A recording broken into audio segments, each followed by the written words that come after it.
Tanah di bawah salah satu provinsi terpadat di Indonesia ini ternyata terus bergerak. Hari ini kita akan coba selami kekuatan geologi yang luar biasa di baliknya, yaitu sebuah retakan raksasa di kerak bumi yang udah ngebentuk lanskap dan kehidupan di Jawa Barat selama jutaan tahun.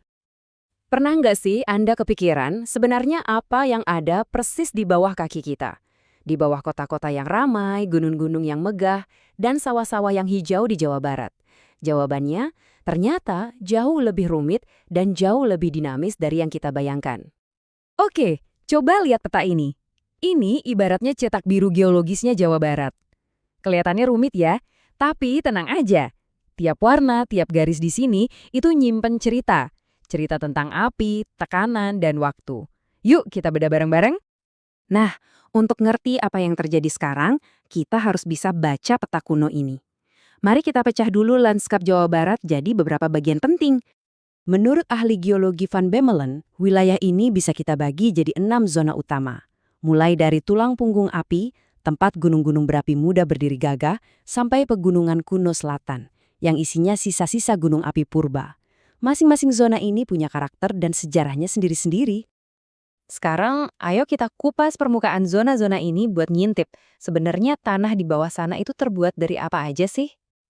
Cara paling gampang buat ngebayanginnya tuh, ya, kayak kue lapis raksasa. Tiap lapisan batuan itu menceritakan periode waktu yang beda, iklim yang beda, dan kejadian geologis yang beda juga. Nah, dalam ilmu geologi, ini namanya stratigrafi. Nah, ini dia visualisasi dari kue lapis tadi menurut para ilmuwan. Dan ini data beneran loh.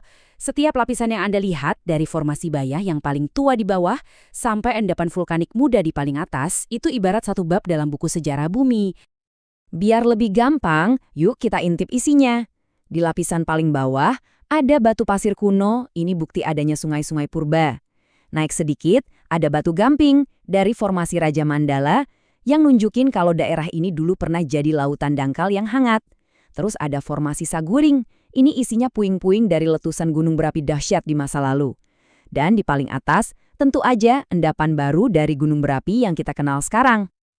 Jadi, pertanyaannya, apa sih yang menciptakan semua lapisan dan lanskap ini?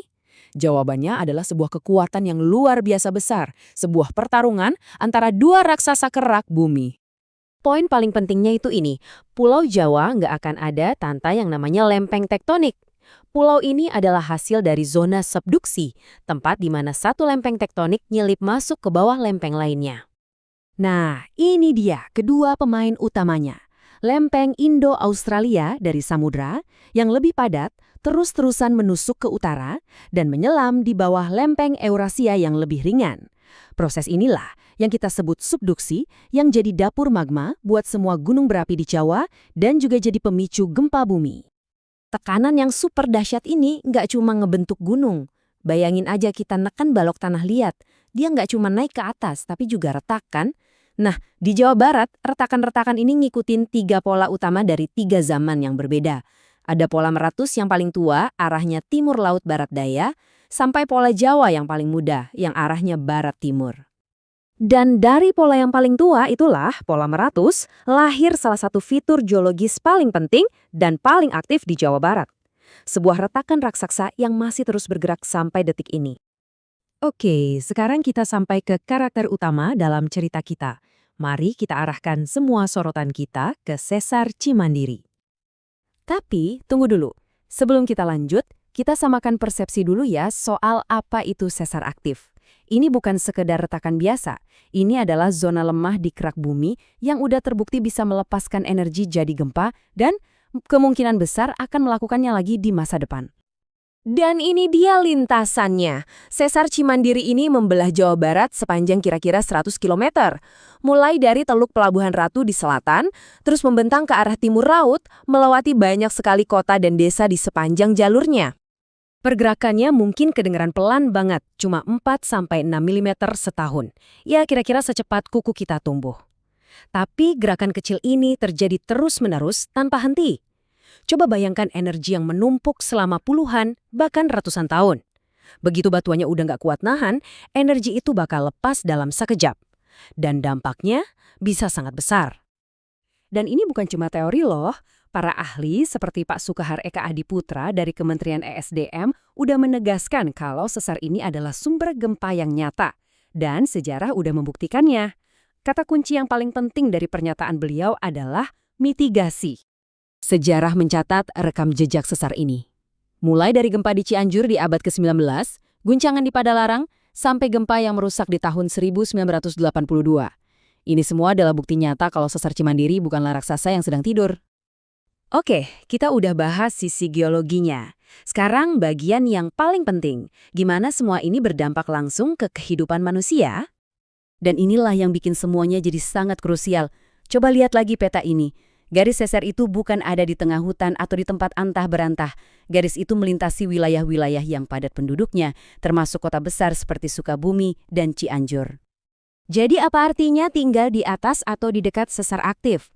Risiko utamanya udah jelas, gempa bumi. Tapi ada juga bahaya ikutannya, seperti tanah longsor di daerah perbukitan. Dan yang bikin makin was-was, penelitian terbaru terus menemukan segmen-segmen baru. Contohnya segmen lembur situ yang ternyata ada persis di bawah kota Sukabumi. Ini semua menegaskan satu hal, kesiapsiagaan itu jadi harga mati.